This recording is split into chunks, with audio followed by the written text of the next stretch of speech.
దీన్ని బట్టి కాదు, మనకున్న ఆస్తిపాస్తులను బట్టి కాదు, మనకున్న బ్యాంక్ బ్యాలెన్స్లను బట్టి దేవుని నిరర్ధకము చేసుకుంటుందని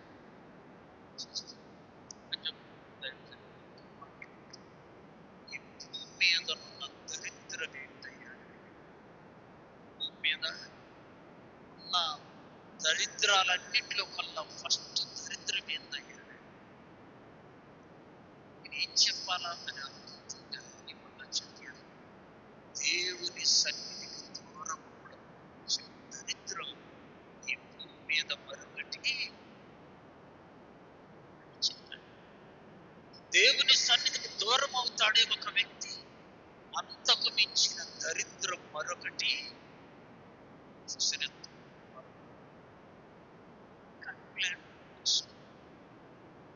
వస్త్రం లేదు, ఉన్న వాటితోనే. కానీ దేవుని సన్నిధి నుండి దూరమయ్యాం, మనం తీర్చలేదు. కాబట్టి ప్రాణమున్నంత చెప్పండి, ప్రాణమున్నంత వరకు దేవుని సన్నిధిని విడువకుండా బైబిల్ మనం చూడండి, 91వ కీర్తన 14, 15 నేను చదువుతాను. నాతో కలిసి బిగ్గరగా చెప్పాలి దయచేసి. అతడు సంగచ్చని బిగ్గరగా, ధైర్యంగా, తృప్తిగా, చక్కగా చెప్పాలి. జవాబు అందరం కలిసి వాక్యం చదువుతాం. అతడు నన్ను ప్రేమించుచున్నాడు కనుక నేను అతనిని తప్పించెదను. అతడు నా నామమును ఎరిగినవాడు కనుక నేను అతన్ని ఘనపరిచెదను. అతడు నాకు మొరపెట్టగా నేను అతనికి ఉత్తరం ఇచ్చెదను. శ్రమలో నేను అతనికి తోడై ఉండెదను. అతనిని విడిపించి అతనిని గొప్ప చేసేదను. దీర్ఘాయువు చేత అతనిని తృప్తిపరిచెదను.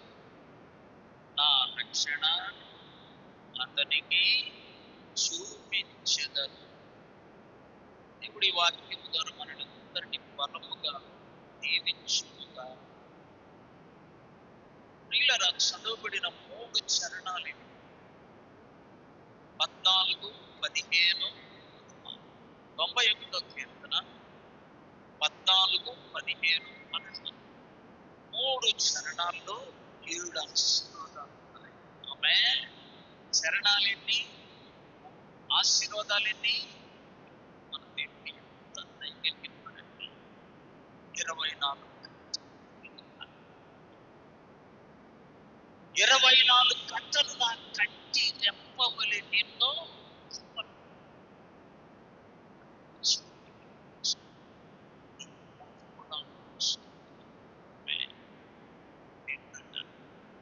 మనం ఆయన సన్నిధికి వచ్చి కూర్చుని చూడాలని, మన ముఖమును చూడాలని ఎంతో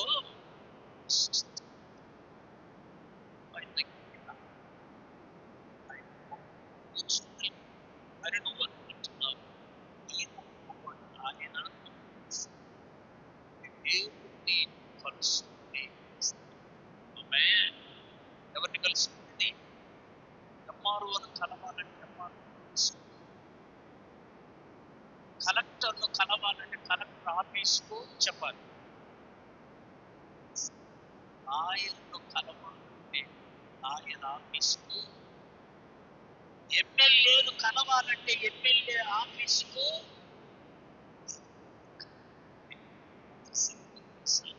దేవుని చప్పట్లు కొట్టి ప్రభుత్వ సన్నిధిని మనం ఎన్నడూ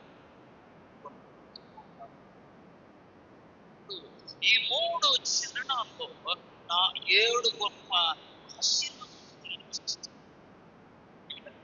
చూద్దాం. ఒక్కొక్కటిగా ధ్యానించుకుందాం. చరణాలేమో 3, ఆశీర్వాదాలేమో ఒక గంటను ప్రభు దగ్గర 24 గంటలు ఆమె. ఒక గంట ఎక్కువ, 24 గంటలు ఎక్కువ చెప్పడమా? ఆ గంట దేవుని సన్నిధికి రాలేక కృషించిపోతున్నాడు, కృషించిపోతున్నాడు.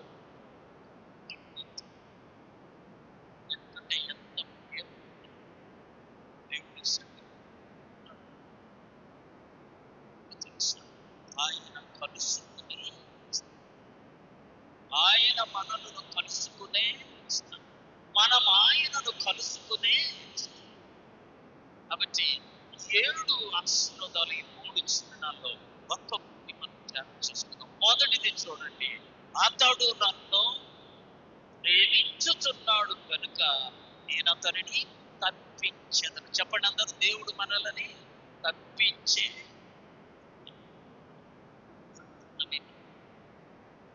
ఆయన నిన్ను తప్పించాలంటే వేటి నుండి? ప్రమాదం, వేటి నుండి? అనారోగ్యములు, వేటి నుండి? అపాయాల నుండి, వేటి నుండి? నష్టాల నుండి, వేటి నుండి? కన్నీళ్ల నుండి, తుదకు మరణము నుండి ఆయన నిన్ను తప్పించాలంటే నువ్వేమో కష్టపడాల్సిన పని, ఖర్చు పెట్టాల్సిన పని పిల్లరా వేచిన తెలుసా? దేవుణ్ణి ప్రేమించాలి. ఆమె దానికి ఎంత ఖర్చు పెట్టాలన్నది బైబిల్లో. ఏమి ఖర్చు? దేవుడు అంటున్నాడు, అతడు నన్ను ప్రేమిస్తే, అతడు నన్ను ప్రేమిస్తే నేను అతన్ని తప్పిస్తా. అతడు యోహాను గారు రాసిన మొదటి పత్రిక 2వ అధ్యాయము 5వ వచనం. 1 యోహాను 2:5. ఆయన వాక్యమును ఎవడు గైకొనునో. ప్రేమ ఎట్లొస్తుందయ్యా? పేపర్ల మీద రాస్తే కాదు. ప్రేమ ఎట్లొస్తుందయ్యా? బహుమానాలు ఇస్తే కాదు. దేవుడు ఏం చెప్తున్నాడంటే, నా వాక్యాన్ని నీలో నిలవనిస్తే, నా వాక్యము నీలో ఉంచుకుంటే నీవు నన్ను ప్రేమించినట్లు. ఆమె. ఇప్పుడు ఇక్కడ ఉన్న మనం అందరము ఇలా చేయబెట్టుకొని ప్రశ్నేసుకోవాలి, ఎన్ని వాక్యాలు ఉన్నాయి నీలో? ఆమె. చెప్పగలమా? ఎన్ని డబ్బులున్నాయి మీ ఇంట్లో? చెప్పగలం. ఎన్ని బియ్యం ఉన్నాయి మీ ఇంట్లో? చెప్పగలం. ఎన్ని ఆస్తులున్నాయి మీకు? చెప్పగలం. ప్రభు అంటున్నాడు, ఎంత వాక్యము మీలో ఉన్నదో అంతగా మీరు నన్ను ప్రేమించు. చూడండి, ఒక్క వాక్యం కూడా లేదా నువ్వు ఆయనను ప్రేమించుటలేదు. ఆమె. ఏముండాలంట మనలో? ఎన్ని వాక్యాలున్నాయి? పొట్టగోష్టి ఒక్కటి కూడా లేదయ్యో నోళ్ళున్నా. ఒక్కటి కూడా ఉండదు వాక్యం. పనికి మాలిన మాటలు.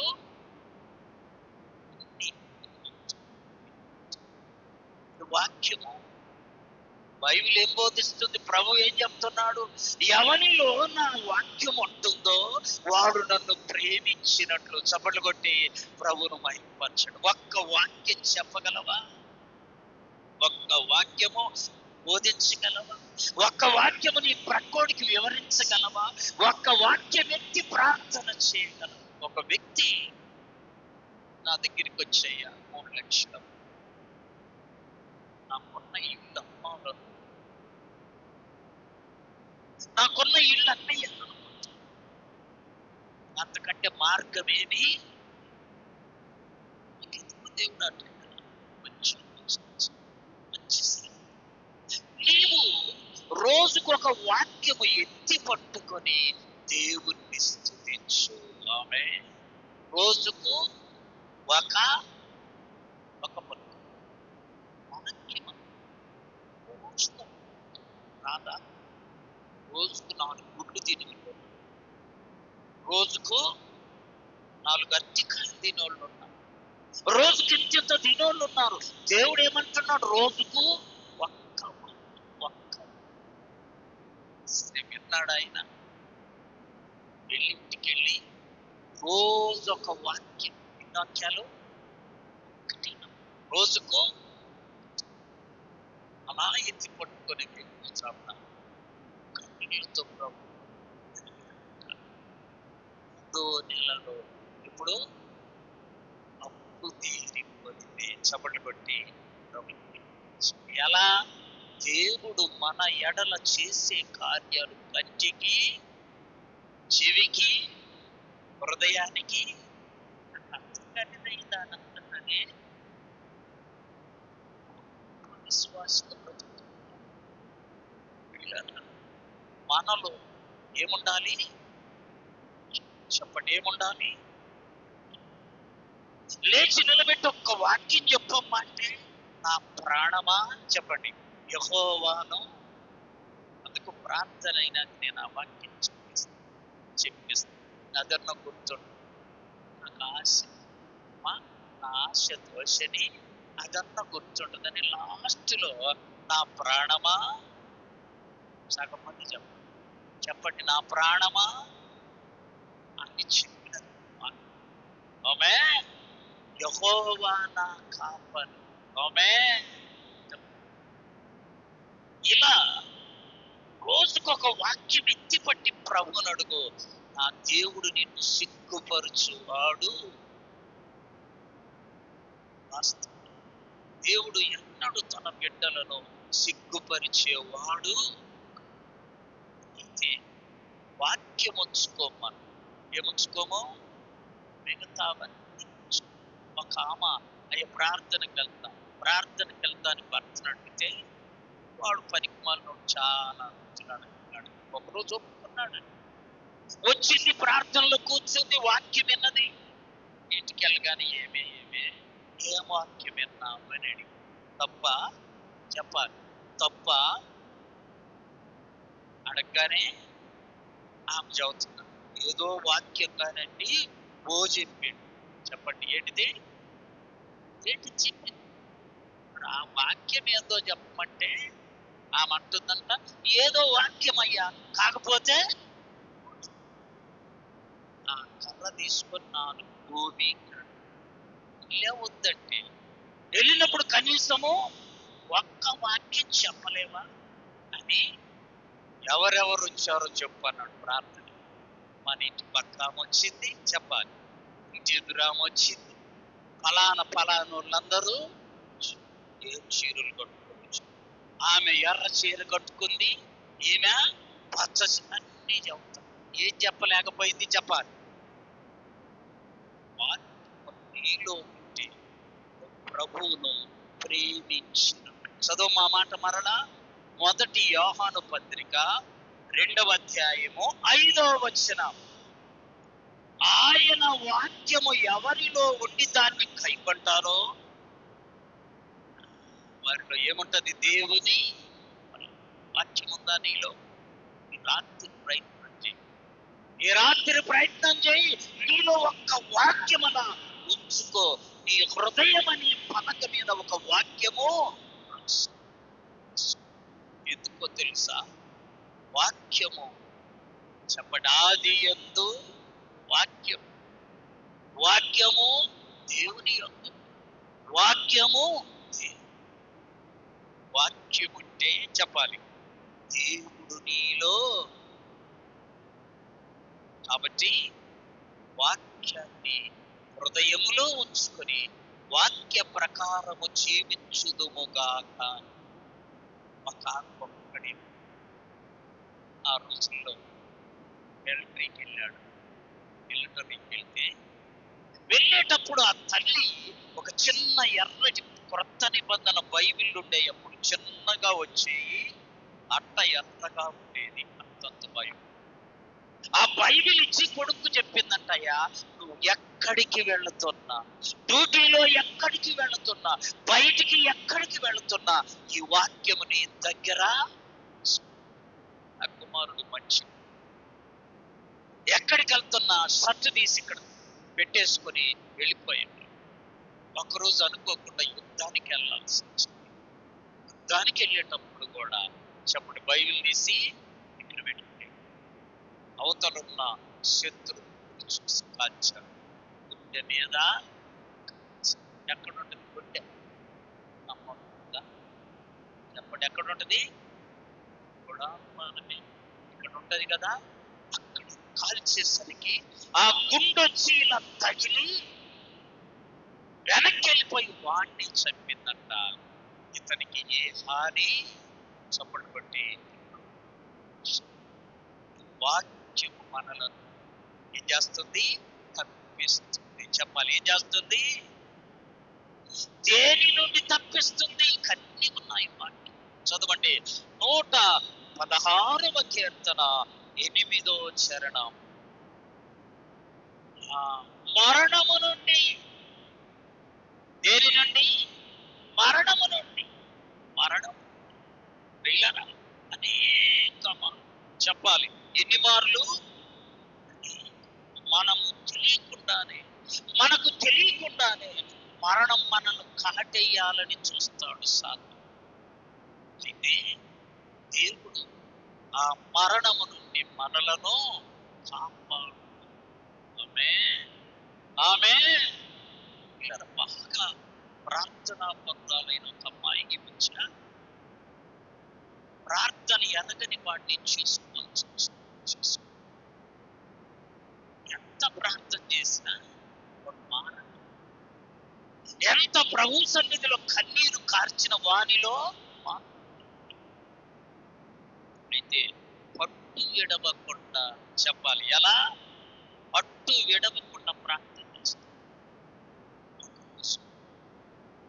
అలా చూద్దామని వెళ్ళి ఆ కొండలో ఇవన్నీ చూస్తా ఉంటే ఆ కొండ మీద వినండి అమ్మాయిని ఎట్టేయాలనుకున్నాడా, నెట్టాలనుకున్నాడు. బాగుపడి జాగ్రత్త, అతను మరణించాడు. ఊరునయ్య వస్తుందయ్యా, ఈ స్థానంలో నేను చనిపోయి ఉంటే పరలోకానికి చెప్పాలి. నిన్ను నరకానికి వెళ్లకుండా తప్పించాలనుకుంటే తుదకు నన్ను చంపాలని కన్నీరుగా ఏడుస్తుంది. మరణము ఆమెను తాకలేదు కానీ చెప్పాలి ఆ మరణం అతన్ని ఎవడు చంపాలనుకుంటాడు, ఎవడు నీకు కీడు చేయాలనుకుంటాడు, ఎవడు నీకు అపకారం చెయ్యాలనుకుంటాడో అపకారము వాని మీదికే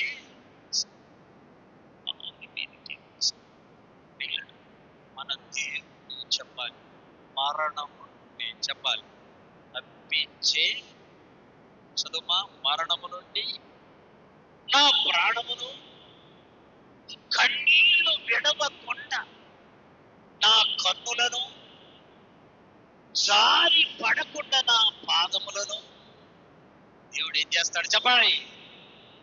తప్పించి దుఃఖం రాకుండా చేస్తాడు. అర్థమైందా? మరణము రాకుండా చేస్తాడు.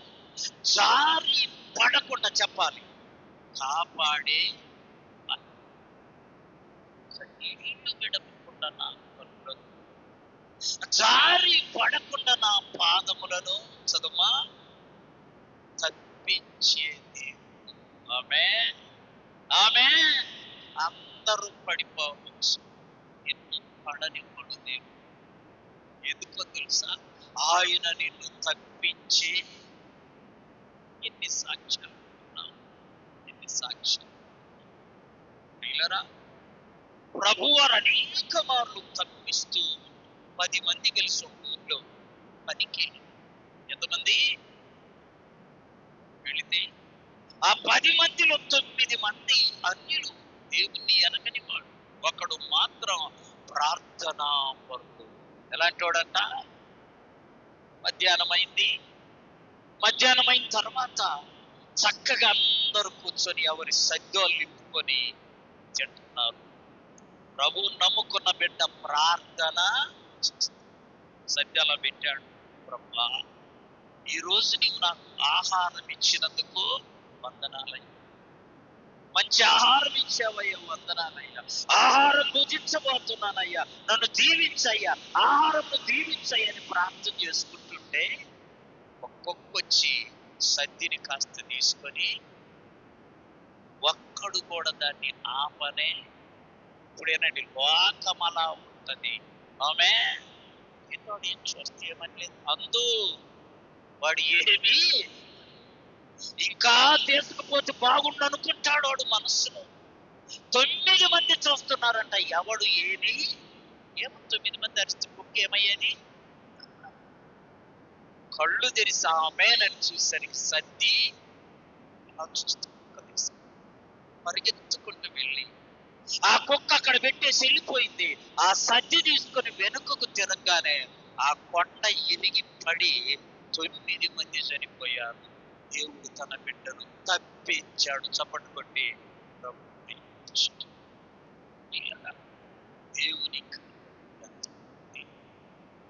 దేవుని కృప ఎంత గొప్పది. వచ్చి చూసిన వాళ్ళందరూ అంటున్నారంట, వాని ప్రార్థనే చెప్పాలి. వానిని నీకు చెప్పగలరా? మనకు చెప్పగలరా? మన గురించి అలా చెప్పగలుగుతారా? ఆలోచించు. అందరూ వచ్చి, ఊర్లో వాళ్ళు దారిన పోయి వాళ్ళు అందరూ వచ్చి చూస్తే 9 మంది చనిపోయారు. ఎట్లయ్యా? ప్రార్థన చేసుకున్నానయ్యా. చూసారా ఏం చేసుకున్నాడు? ప్రార్థన చేసుకున్నాయి. కళ్ళు తెరిచి చూసి కుక్క నా సద్ది తీసుకెళ్ళి, నేను లేచి కుక్క వెంట పరిగెత్తానయ్యా. అలా నేను పరిగెత్తుకొని కుక్క అక్కడ సద్ది పెట్టి వెళ్ళిందయ్యా. సద్ది తీసుకొని వెనుకకు తిరగగానే కొండ ఇది వాళ్ళ మీద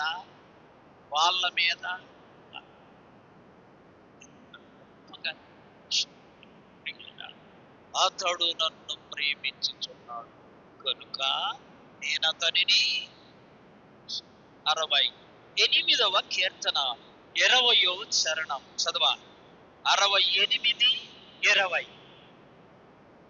దేవుడు మా పక్షమున పూర్ణ రక్షణ కలుగ చేయు దేవుడయ్యున్నాడు. ఆ మరణము తప్పించుట దేవుని వశము. చప్పట్లు కొట్టి ప్రభువును మహిమపరచండి. నీ ప్రాణం చేతులుంది, ఆయన చేతులు. ఎవరి చేతులుంది? మరణము తప్పించుట యెహోవా వశం. కాబట్టి ఆ మరణానికి భయపడు, తప్పిస్తాడు. కదిలించి వాడు దేవుని సంఘమ ప్రభు యొక్క కృపను బట్టి ఆయన ప్రేమించు, ఆయన నిన్ను. ఇంకొక వాక్యం చూడండి, దానియేలు గ్రంథం 6వ అధ్యాయం 22వ వచనం. దానియేలు 6:22. నేను నా దేవుని దృష్టికి నిర్దోషినిగా కనబడితిని కనుక ఆయన తన దూతనంపి సింహముల నోట నుండి ప్రియులారా, సింహం అంటే అడవిలో నుంచి రాదు, నా జోలు రాదు అనుకుంటున్నావేమో. ఈడొక సింహం ఉన్నాడు. పేతురు రాసిన మొదటి పత్రిక 5వ అధ్యాయము 8వ వచనం. మీ విరోధి అయిన అపవాది గర్జించు సింహము వలె ఎవరిని మృంగుదునా అని వెదుకుచు. గర్జించు సింహం మామూలు సింహం కాదు. ఎలాంటిది?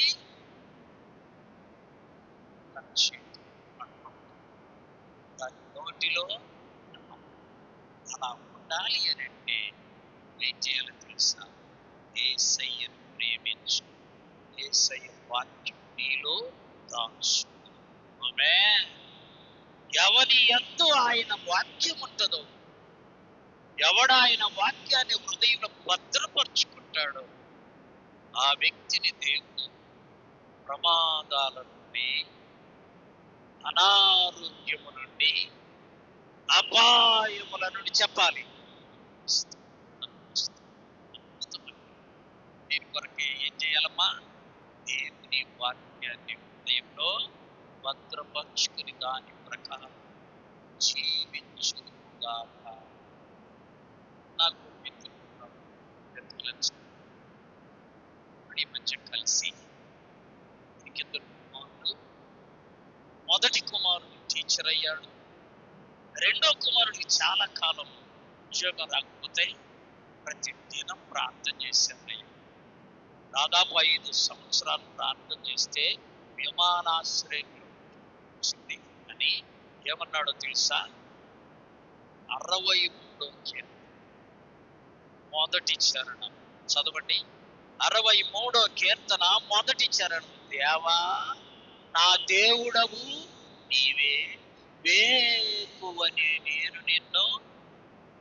ఈ వాక్యం బాప్తిసం తీసుకున్న రోజు నేర్చుకున్న ప్రతి దినం నేను ఆ వాక్యం ఎన్నడు మరువనే ఎత్తుకుంటున్నాను.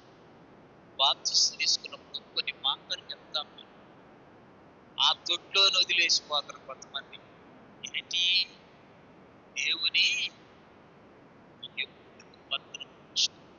ఆమె పిల్లరా, ఆయన మనలను పలుమారు తప్పిస్తూ ఉన్నాడు, ఇంకా తప్పిస్తాడు.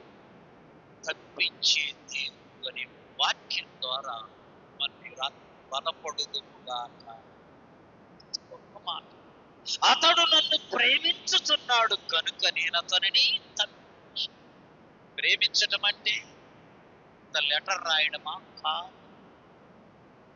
ప్రేమించడం అంటే రక్తం గారేటట్టు మోకాళ్ళు నడవడమా? కాదు. ఆయన వాక్యము హృదయములో భద్రపరుచుకొని దాని ప్రకారము జీవించు. యోహాను సువార్త చదవండి, 14వ అధ్యాయం 21వ వచనం మరియు 23వ వచనం. నా ఆజ్ఞలను అంగీకరించి వాటిని గైకొను వాడే నన్ను ప్రేమించు. ఆమె దేవుని వాక్యము విని దాన్ని గైకొను వాడే ఆయనను ప్రేమించువాడు. 23వ వచనం. ఒకడు నన్ను ప్రేమించిన ఎడల వాడు నా మాట వింటాడు, అప్పుడు వాడిని నా తండ్రి ప్రేమిస్తాడు, నేనొచ్చి వాడి దగ్గర నివాసము. కొట్టు చప్పట్లో, ప్రభు నీ దగ్గరికి వచ్చి నివాసము.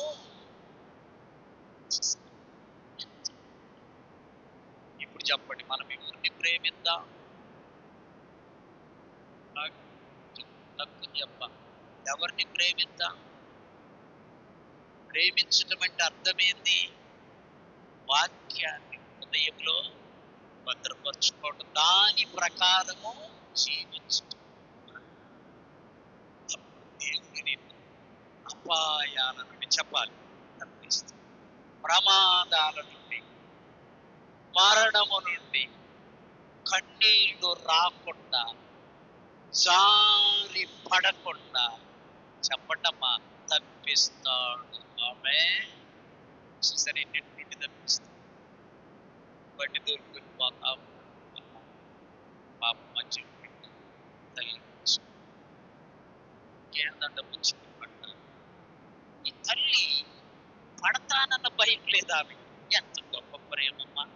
తల్లి ప్రేమ ఎంతో. ఆ బిడ్డను పట్టుకుంది గట్టి. పడతానని బండిని పట్టుకోవాలి, అవునా? ఎవరిని పట్టుకుంది? బిడ్డను పట్టుకుంది. ఇల్లు ఎగిరి అలా పడితే అక్కడ పెద్ద ఊరిగడ్డి వాడి మీద తప్పించి చెప్పాలి. ఆయన కొంచెం దెబ్బలు తగిలినాయి, కానీ ఈ బిడ్డను పట్టుకున్న తల్లికి దెబ్బ ప్రభు మనం ప్రేమిస్తే ఆయన మనల్ని తప్పించి. నెంబర్ 2 చూడండి, అక్కడే చదుమా 91. అతడు నా నామము నెరిగిన వాడు కనుక అతన్ని నేను. యేసయ్య నామము నీవు ఎరిగి ఉంటే యేసయ్య నామము నీవు ఎరిగి ఉంటే ఆయన నిన్ను ఘనపరిచే దేవుడు. అందుకనే నీకు ఏ ఇబ్బంది వచ్చినా యేసయ్య నామములో ఈ శోధన పోవుగాక అనుకుంటే వెంటనే దేవుడు కార్యము చేస్తాడు. ఆమేన్. యేసయ్య నామం శక్తి. యెహోవా నీ నామము ఎంతో బలమైనది, ఎంతో బలమైనది. కొత్త పాట ఏంటో తెలుసు. యేసయ్య నామంలో శక్తి ఉన్నదయ్యా, శ్రీ యేసయ్య నామంలో శక్తి ఉన్నదయ్యా. నమ్మితే చాలు నీవు పొందుకుంటావు శక్తిని, నమ్మితే చాలు నీవు పొందుకుంటావు శక్తిని. యేసయ్య నామంలో శక్తి ఉన్నదయ్యా, శ్రీ యేసయ్య నామంలో శక్తి ఉన్నదయ్యా. ఏముంది యేసయ్య నామంలో? పౌలు అలా వెళుతుంటే సువార్తకి ఒక ఆమె దయ్యం పట్టినామా పౌలు గారికి ఎదురుగా వచ్చి, ఈయన దేవుని యొక్క సర్వోన్నతుని కుమారుడు, దేవుని సేవకుడు అని కేకలేసి. ఇప్పుడు చెప్పాలి, అది మంచిదా చెడ్డదా చెప్పాలి. మనం కనుకైతే మైక్ కొడిచ్చాను, నేనంటాను గట్టిగా చెప్పమ్మా అంటే ఒకసారి చెబుతునుకో మళ్ళా చెప్పమ్మ అనేవాళ్ళు. పౌలు ఏమన్నాడో తెలుసా? ఈమె రోజులా చెప్పి నన్ను బాధ పెడుతుంది, నేను దేవుని సేవకునని తెలుసు, సర్వోన్నతుని కుమారుణ్ణని తెలుసు, సైతాన్ చెప్పడం ఏంటి? యేసు నామములో ఈమెలో ఉన్న సైతాను వెళ్ళిపోగాక. తీసారు ఆ భాగం చదవండి అపొస్తలుల కార్యములు. ఆ మాట చెప్పగానే పుతోను అనే దయ్యం పట్టినామా చదవమ్మా, ఆయనను చూసి పౌలును రోజు అంటుందంట, మీరు దేవుని సర్వోన్నతుని. ఈలాగు అనేక దినాలు చెబుతా ఉంటే పౌలు బాధపడి, అంటే దయ్యం మనల్ని పొగడాలని ఎప్పుడు నువ్వు అనుకోమాక. ఆమె ఎవరన్నా నీ దగ్గరికి వచ్చి నీ అందం బాగుంది, నీ జుట్టు బాగుంది, నీ మాట బాగుంది, నీ ముక్కు బాగుంది అన్నాడా? ఏదో నీ కత్తెరేస్తున్నాడని గుర్తుపెట్టుకో. సైతానుగాడు కూడా నిన్ను పొగిడాడా? నీకది నష్టం, నీకది పొగడతాను నమ్మకం. పట్ల ఇంట్లో ఏదో వేస్తుండు, నీకు ప్లాను వేస్తున్నాడు. అందుకని సైతాను పౌలయ్య గారిని పొగిడితే ఒప్పుకోలా. ఏమన్నాడంట చదమ్మా, సాతాను యేసయ్య నామములో ఈయనను వదిలిపో అనగానే ఆమెలో ఉన్న దయ్యము యేసయ్య నామములో ఏముంది? శక్తి. ఆ నామాన్ని మనం కనపరచు. ఆమేన్, ఆమేన్. సమూయేలు మొదటి గ్రంథం చదవాలి, 2వ అధ్యాయం 30వ వచనం చివరి భాగం. నన్ను కనపరచు వారిని నేను కనపరుస్తాను, నన్ను తృణీకరించే వారిని.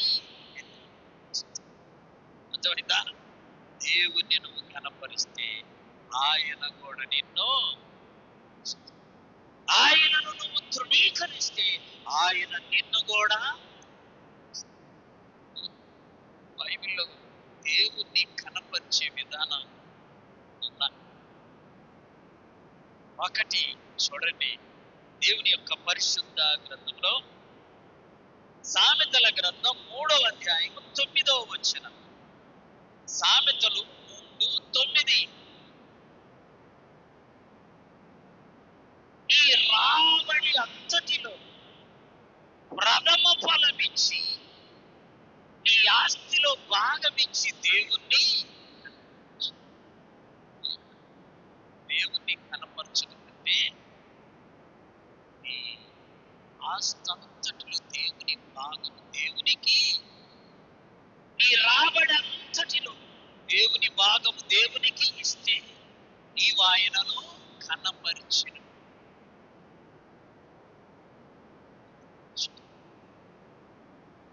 ప్రకటన గ్రంథం 3వ అధ్యాయం 10వ వచనం. ప్రకటన గ్రంథం 3:10. నీవు నా ఓర్పు విషయమైన వాక్యమును గైకొంటివి కనుక నివాసులను శోధించుటకు లోకమంతటి మీదికి రాబో శోధన కాలములో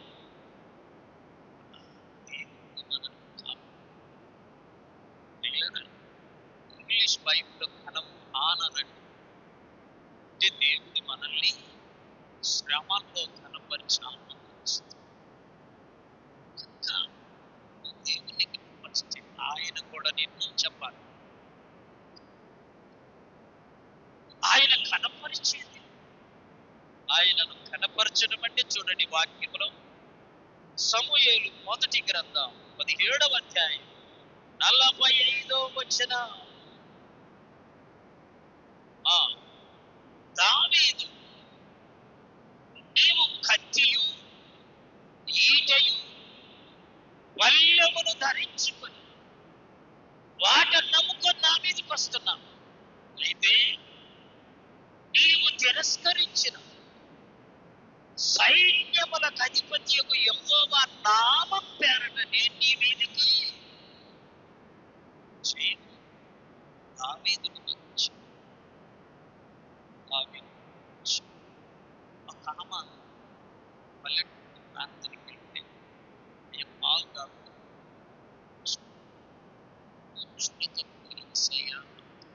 చెప్పాలి. లేచేటప్పుడు మనమేమంటాం?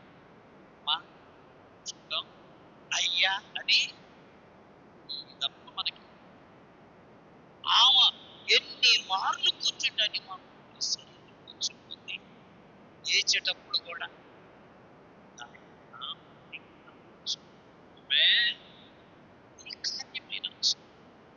ఆయన నామాన్ని తలచుకుంటే దేవుడు అద్భుతం నీ జీవితంలో. దావీదేమో దేవుని నామం పేరట అతని మీదకి యుద్ధానికి వెళ్ళాడు. గొల్లియాతేమో కత్తిని ఈటెను వల్లెమును నమ్మి యుద్ధానికి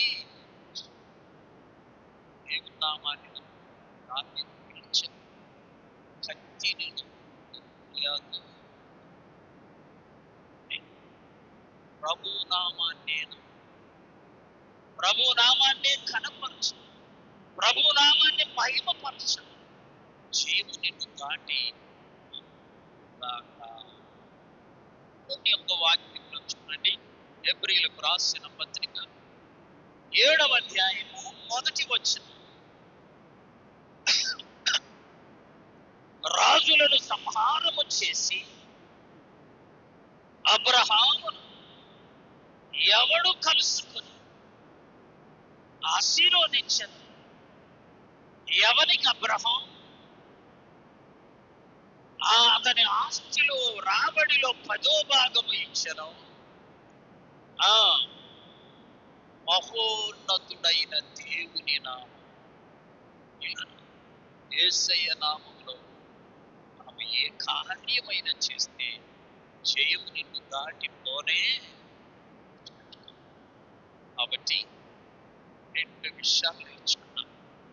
మనం దేవుణ్ణి ప్రేమిస్తే చెప్పాలి, ఆయన మనల్ని తప్పించే వీటిల్లో నుండి ప్రమాదం, అపాయ, అనారోగ్యం, అననుకూల పరిస్థితులను, అవమానాలను అన్నిటి నుండి, ఇక బైబిల్ ఏమనుంది?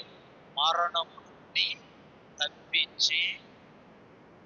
రెండవది, ఆయన నామాన్ని మనము ఎదిగితే ఆయనను మనం కనపరిచినట్టు అప్పుడు ఆయన కూడా మనలని ఏ విషయంలోనైనా కొరత లేకుండా సహాయము చేస్తాడు. కాబట్టి ప్రభు యొక్క మహాకృపను బట్టి ఎన్నడూ కూడా మనము ఎన్నడూ కూడా ప్రభువును తప్ప మరెవరిని ప్రేమించకూడదుగాక. ప్రభువును తప్ప మరెవరిని కనపరచకుందుముగాక. ఒక చోట ప్రార్థనకి వెళ్తే ముందు కుర్చీ ఉన్నాను. అంటే మన మందిరంలో కూడా ఎన్ని ఉన్నాయి పైనమ్మ. నేను వెళ్ళి ఆ మొదటి కుర్చీలో కూర్చోను. ఇప్పుడు దాకా తెలియదు, చాలా సంవత్సరాల క్రితం. అప్పటికి ఇంకా కాలం కూర్చోగానే ఆయన పరుగెత్తుకుంటూ వచ్చాడు. కుర్చీ ఆమె ఆ కుర్చీ ఉందట. నేను లేచి ఇంకో కుర్చీలో ఎక్కువ పోతాను. ఆడ ఎన్నున్నాయి? ఆయన ఒకటి లేయబట్టి నేను అనుకుంటా ఎన్నున్నాయి, ఎక్కువ దాంట్లో అయిపోతున్నట్టు అయ్యా తండ్రిది చెప్పండి. మూడో దాంట్లో అయిపోతున్నా. అప్పుడు ఇంత భక్తి లేదు నాలో. కాబట్టి ఆత్మీయ కన్నులు ఇంతగా తెరవబడలేదు. కానీ మూడో కొంచెం తండ్రి అన్నాక కుమారుడు అన్నాకన్నా నేను ఏం చేయాలి? తెలుసుకోవాలి, గ్రహించుకోవాలి. అది పరిశుద్ధాత్మని తండ్రి కుమార మనకు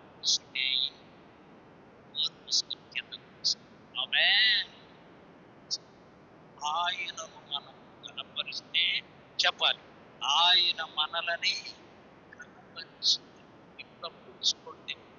ఆయన ఇచ్చి చూడు, ఇక్కడ తీయలేదు కాబట్టి తెలియదు. ఇచ్చి చూడు, 4,000 నీకు ఇవ్వకపోతే మనం ఇచ్చేది లేదు. చెప్పాలి, ఆయన మనకు నీవు ఆయనకి ఇచ్చి చూడు, ఆయన నీకు అంతకంటే ఎక్కువ ఇస్తాడు. కాబట్టి ఆయనను మనం ప్రేమిస్తే చెప్పాలి, ఆయన మనలను తప్పించి ఆయనను మనము కనపరిస్తే ఆయన మనలని కనపరిచే మరలా చెప్తారు, ప్రేమించడం అంటే ఇంటి దేవుని వాక్యాన్ని జాగ్రత్తగా హృదయంలో దాని ప్రకారము జీవించడం, వాక్యం ప్రకారం బ్రతకడం, దేవుని ప్రేమించడం. కృప రాత్రి ఆయన మాటలు విన్నాం, మనందరికీ అనుగ్రహించుగాక. మోకరించుకుని ప్రార్థన చేసుకో.